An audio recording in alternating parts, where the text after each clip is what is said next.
apakah juga bisa selain trust issue adalah itu pengalaman dia sendiri sehingga dia gampang curiga karena dia pernah melakukan mungkin perselingkuhan juga gitu, Dok?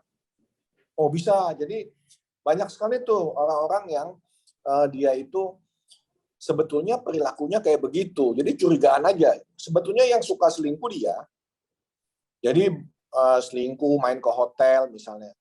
Jadi selalu nanti dia berpikirnya, kalau ada orang lain atau partnernya dia ketemu di hotel, automatic thinkingnya langsung, wah hotel nih, Iya. tempat selingkuh, check in nih. Nah, hal-hal seperti itu tuh.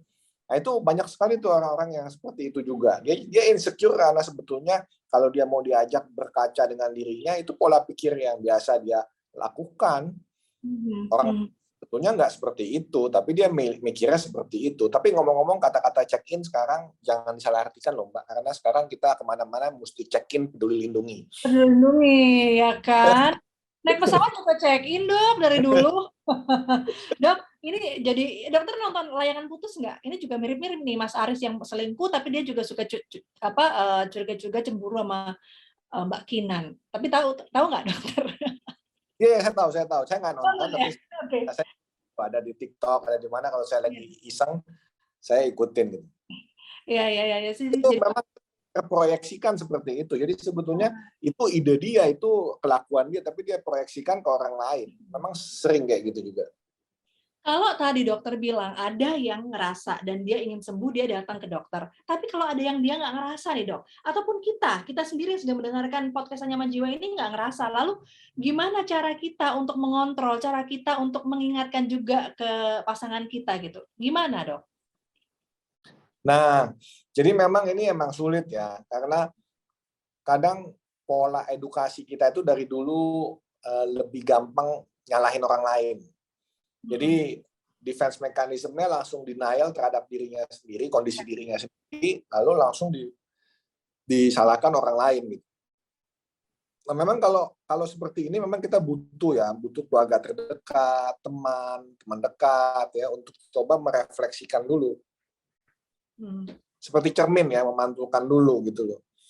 Nah, cuman yang jadi susah kan kalau dia ini ternyata pasangan ini ada yang namanya gangguan kepribadian ya, karena kalau gangguan kepribadian itu juga dia memang udah cirinya seperti itu, lalu kita sebut terganggu karena dia memang maladaptif, nggak fleksibel, dan dia merasa dirinya benar selalu. Jadi memang orang yang tidak bisa diajak untuk introspeksi. Jadi nanti kalau orang yang dengar Anyaman Jiwa ini juga ada dua tipe tuh. Tipe yang memang benar, kemudian dia mau introspeksi, dan tipe yang sebetulnya dia cari-cari, dengar-dengar ini mau mencari pembenaran. Nah, nanti pasien juga gitu tuh. Klien atau pasien sering datang ke kita, itu ada dua macam. Yang memang betul mau berobat, ya mau terapi. Yang satu lagi sebenarnya cuma datang untuk minta pembenaran. Nah, yang minta pembenaran ini susah. Ya, seperti tadi saya bilang, pendekatan keluarga dekat, teman dekat, ya terutama teman dekat gitu ya. Kadang kalau keluarga juga namanya keluarga, tapi lebih dekat teman atau sahabat ya. Tapi yang betul-betul baik, yang betul-betul ngerti ya, bukannya nanti jadi pagar makan tanaman ya. Nah, jadi dari situ ditunjukin sedikit-sedikit. Kalau dia belum delusional, ya biasanya dia nggak delusional, kemudian dia juga nggak ada gangguan kepribadian. Biasanya sih pelan-pelan dia akan mulai ada pencerahan. Jadi pelan-pelan dia mulai berubah. Nah, dari situ baru ditawarkan untuk datang ke profesional. Karena profesional ini kan ya kita bilang bahwa ini kan lebih netral dia. Sedangkan kalau teman dekat itu kan gimana pun juga ada subjektivitas dalam hubungan dengan keduanya. Ya, jadi hal seperti ini memang kita perlu tahu batasannya, di mana masuk peran teman dekat atau keluarga dekat, lalu kemudian kapan dibawa untuk ke mediator yang sifatnya netral dan bisa membantu dia untuk mengenali, merefleksikan dirinya. Dok, dampaknya apa sih kalau misalnya terlalu cemburu atau kalau kita bisa bilang terlalu posesif gitu ya? Karena saya pernah lihat juga di film posesif tuh, sampai akhirnya hubungannya tuh physical abuse gitu, sampai ada memukul dan lain sebagainya. Apakah itu adalah efek terburuk dari sebuah perilaku posesif ini? Ya, efek terburuknya sampai pembunuhan biasa ya. Yang biasa pernah ditemukan itu sampai pembunuhan. Jadi karena adanya KDRT, ya itu sampai ada physical abuse atau verbal abuse. Tapi yang lebih parahnya lagi, karena dia yakin atau dia merasa tersakiti, ya, atau dia merasa bahwa pasangannya ini jangan sampai dimiliki orang lain, ya mendingan pasangan ini mati demi dia. Jadi hanya dia yang dimiliki terakhir. Serem ya? Serem banget. Ini harus yang seperti ini butuh bantuan profesional sekali ya, Dok ya? Iya, iya, iya. Memang ini udah sebetulnya kalau dia udah membunuh itu kan masuk dalam sebuah ini ya, sebuah tindak pidana ya. Tapi kalau misalkan dia memang sudah berobat sebelumnya, mungkin bisa dijadikan sebuah faktor peringan ya. Bukan berarti dia bebas dari hukuman loh. Karena kalau dia nggak gangguan psikotik, kecuali yang delusional itu termasuk gangguan psikotik itu bisa mungkin dia bebas dari hukuman. Tapi kalau yang non delusional itu dia tidak bebas dari hukuman. Tapi usaha dia untuk memperbaiki diri hanya bisa digunakan untuk memperingan dia punya keputusan di hukum. Cuma sebagai orang yang mungkin ada di lingkaran itu atau kita yang diposesifin, itu memang akan lebih baik apabila kita lari ya, Dok ya, jangan bertahan di hubungan itu ya, Dok? Iya betul. Jadi jangan mempertahankan sebuah toxic relationship, apalagi mau jadi hero. Oh ini tanggung jawab saya nih, saya mesti bisa nyembuhin atau membantu healing dari pasangan saya yang posesif ini gitu. Jangan deh, mendingan jangan jadi hero karena kita mencari pasangan partner, bukan kita mau menjadi terapis dari pasangan kita. Oke.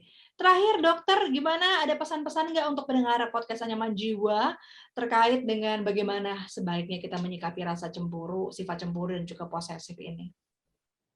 Ya, jadi teman-teman pendengar podcast ini ya, nomor satu yang penting adalah coba diperiksa apakah kita mempunyai trust issue. Ya, coba diperiksa apakah kita ini memang nggak bisa aman, ya nggak bisa rasanya secure ya dengan dalam hubungan dengan orang lain, selalu curiga, selalu condong untuk memiliki ya. Nah setelah itu kita juga lihat apakah sebetulnya saya udah siap gitu dalam membina hubungan relasi, karena banyak sekali orang itu sebetulnya mungkin dia itu masih banyak masalah dengan dirinya sehingga dia pikir dalam berhubungan dengan orang lain, dengan punya pasangan dia akan tertolong. Nah, ini yang sebetulnya akan menjadi sebuah hubungan yang toksik. Nah, jadi oleh sebab itu kalau belum siap seperti itu, sebaiknya sambil berjalan ya, bereskan diri sendiri dulu, kemudian juga paralel dengan itu belajar bagaimana sebetulnya mencintai. Mencintai adalah memberi sabar, mau memaafkan, ya, mau membimbing, ya, saling mengembangkan diri, saling membimbing. Jadi seperti itu yang perlu disadari, koreksi dulu. Cakep. Jadi nih kita bereskan diri sendiri dulu sebelum kita membina sebuah hubungan dengan orang lain untuk kita ya, untuk kitanya gitu ya, untuk mengontrol sifat cemburu dan posesif itu. Kalau memang kita mempunyai masalah dengan diri sendiri, masih ada trust issue, kita bereskan dulu. Kemudian juga tahap berikutnya adalah belajar mencintai ya, belajar membimbing, saling berkomunikasi dengan baik. Dan sebenarnya kalau cemburu-cemburu itu yang normal-normal aja sih masih wajar ya, bahkan bisa jadi gimmick loh di dalam sebuah hubungan agar lebih hangat hubungannya. Tapi kalau sudah Betul. sampai ekstrim, perasaan ingin memiliki yang berlebihan, ya itu baru menjadi posesif dan sepertinya harus disembuhkan oleh profesional gitu ya, apabila itu sudah sangat mengganggu. Seperti itu kira-kira, Dokter Darmawan. Terima kasih loh waktunya seperti biasa, luar biasa insight-nya untuk kita semua. Mantap jiwa. Mantap jiwa, podcast Anyaman Jiwa. Baik, kita ketemu lagi di podcast berikutnya ya dok ya, dengan topik-topik yang lebih seru. Terima kasih. Terima kasih Bara, sehat selalu. Sehat selalu.